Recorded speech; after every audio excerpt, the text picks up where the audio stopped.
Hey everybody, in this video I'm gonna be showing you guys how to take emojis from other Discord servers on Discord.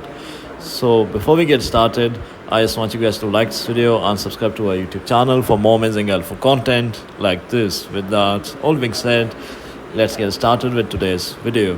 Alright guys, so first of all you just have to open the Discord app on your computer or iPhone or Android device, or you can just go to discord.com and then you just have to select any